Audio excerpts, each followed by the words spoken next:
A physicist, a philosopher, and a hedge fund manager walk into a bar. One wants to measure the universe, one wants to understand it, and one wants to know if it pays dividends. Welcome to reality, as seen through a whiskey glass. You know, I've been working on a paper about quantum gravity. If we can just bridge general relativity with quantum field theory, we'd finally have a unified model, a theory of everything. A theory of everything, huh? That's adorable. Reminds me of medieval theologians who thought they could describe God with enough Latin. I got a theory too.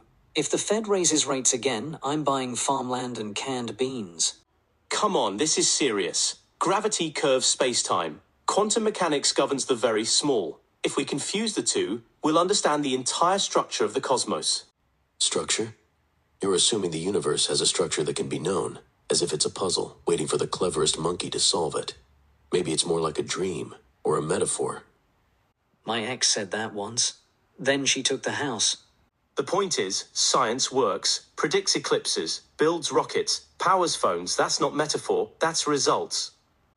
And yet the experience of those results, the qualia, the awareness, is never captured by your equations.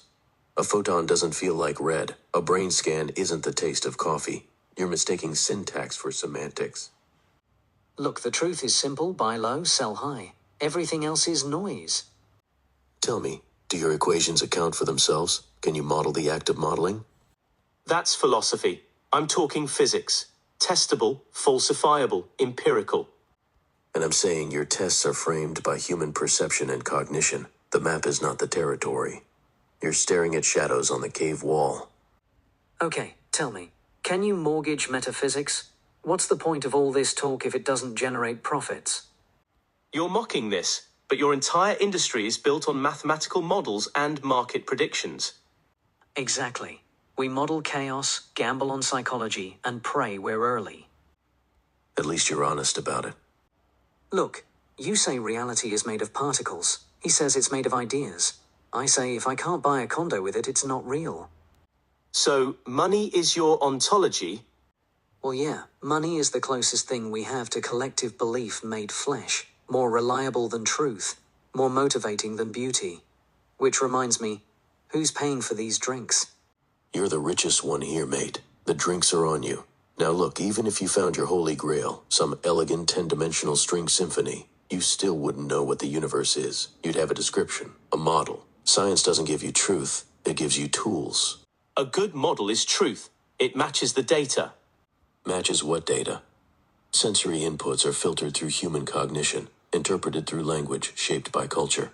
You're not discovering reality. You're constructing a scaffold that helps you function inside whatever this is.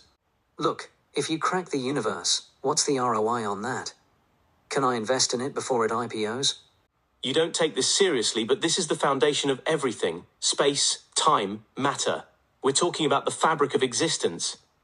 Look, the only fabric I care about is the quality of my suit. Speaking of which, I've got a guy if you're interested. You're hopeless, mate. So what do you want? To say knowledge is meaningless? Not meaningless, just always partial. The moment you say this is what reality is, you've already reduced it to what your brain can model. Speaking of models, if either of you comes up with one that beats the S&P 500, I'm all ears. Why are you even here, mate? To pay for your drinks, remember. With money. You two should get some of that. All right, we're done here.